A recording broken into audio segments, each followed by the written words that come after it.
질의해 주십시오. 예, 기호종 증인. 예.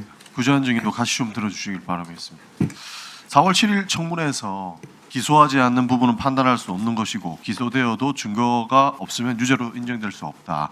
그러니까 검찰이 공소장 엉망으로 쓰면 실제로 무죄 내릴 수밖에 없는 그런 상황 만들어진 거 맞습니까? 뭐 공소장 엉망인 걸 떠나서 증거가 없으면 예. 유죄를 할 수는 없습니다. 그 A의 범죄를 저질렀는데 B의 범죄로 기소하면 피해 범죄 증거가 있느냐 없느냐에 따라서 판단을 해야 돼요. 예. 그 재판부는 검사가 기소한 것에 대해서 판단한다는 불고불리의 원칙대로 수행하게 돼 있다라는 그렇습니다. 말씀이시죠? 예. 지난번에 한번 다시 한번 말씀드리겠습니다. 그 50억 클럽 기소 건 한번 띄워주세요.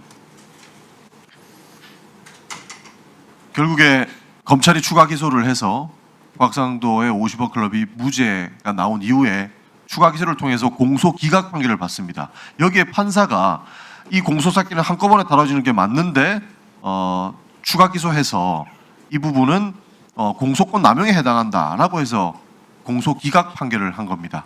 그 다음을 보겠습니다. 그 다음에 유동규 정민영의 판결문을 보면 재판부는 공소장 변경을 검토했는데 검찰이 공소장 변경을 거부합니다. 이게 혹순진 검사가 우리는 이게 맞다라고 해서 공소장 변경을 거부하는 거죠. 결국에는 유동규 정민용 씨 무죄가 나옵니다. 이 밖에도 검찰이 본인들이 할 수 있는 기소권을 가지고 사실상 공소장을 엉망으로 쓰거나 공소장 경고를 법원으로부터 받았음에도 불구하고 행하지 않아서 이렇게 무죄 박아주거나 공소 기각을 받는 것, 이렇게 되면은 법원에서는 할 수 있는 게 없어지는 거 아닙니까? 법원은 기소된 사실과 그에 부합하는 증거를 가지고 판단합니다. 그러니까 지금 이 우리 국정조사 하고 있는 거는 검찰의 조작 기소를 논하고 있는 것 아닙니까? 이 검찰의 조작 기소는 결국에 정치 검찰들이 본인에게 유리한 것만 취사 선택해서 봐주고 싶은 사람은 공소 기각 판결까지 받아주는 것. 이거는 결국 사법부가 아무것도 할 수 없고 검찰이 하는 말만 믿어야 되는 그런 상황을 이용해서 사법을 농단하고 있는 것 아니냐 하는 의문이 드는 겁니다. 이게 어떻습니까? 그에 대해서는 제 의견을 드리기 적절치 않은 것 같습니다. 기본적으로 검찰이 지금 여러 가지 사건들을 가지고 있잖아요. 지금 대장동 사건만 보더라도 유동규의 11억 8천만 원은 검사가 경기 남부청에 영장 청구에도 영장을 기각합니다. 그리고 정재창 30억 공갈 사건, 이것도 지금 이기 수사팀에서 막아서 법원은 판단도 못하는 거 아닙니까?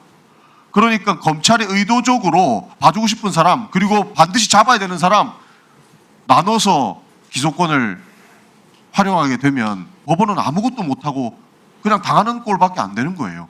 그래서 저는 이거는 정치검찰에 의한 사법농단이다라고 생각을 합니다. 법원 입장은 어떻습니까?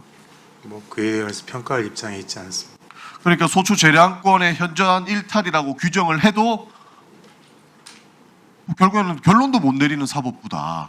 그러니까 박상현 검사의 녹취 이야기가 안 할 수가 없는 겁니다. 이 부분 다시 한번 듣고 보겠습니다. 박상현 검사 녹취 한번 들려주세요.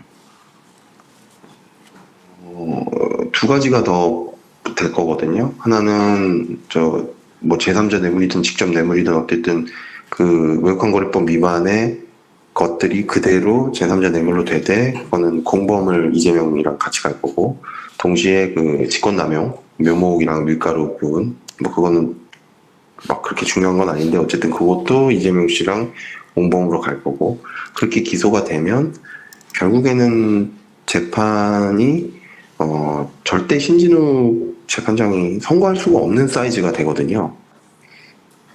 그게 그렇게 되면 좀 지나면 이부 지사는 아마 나갈 겁니다.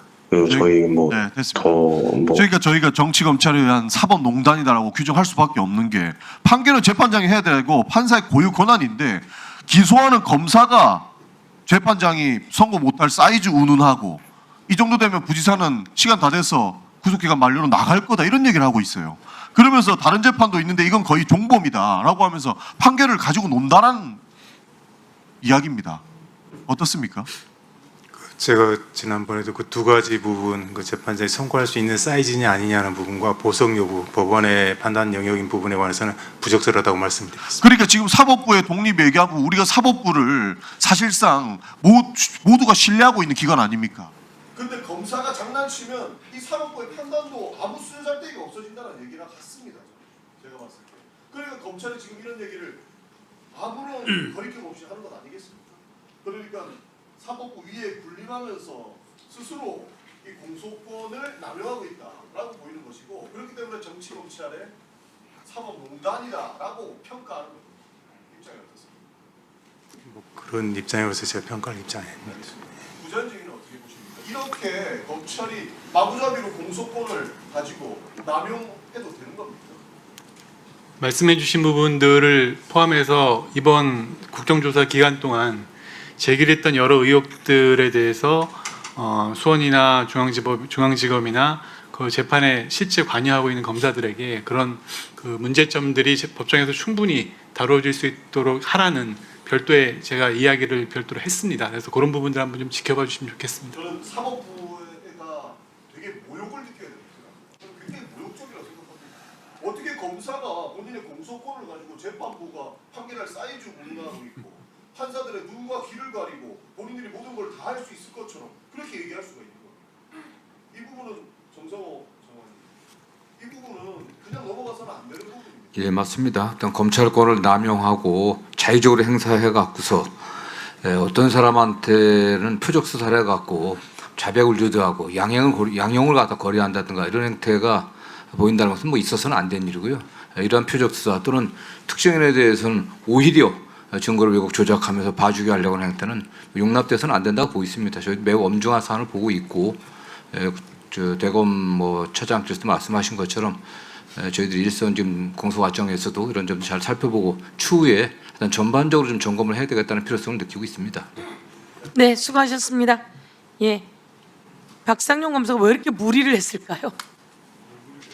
제가 보기에는 아까 박성준 의원님 말씀처럼 매일 11 보고를 했고, 그 11 보고가 용산 대통령실까지 갔고, 그게 다시 하명으로 내려오면서 일선의 검사들이 아주 무리를 하고 긴장해서 전화를 하고, 그리고 이 녹취가 녹음이 되고 그리고 세상에 드러났다, 이렇게 볼 수 있을 것 같습니다.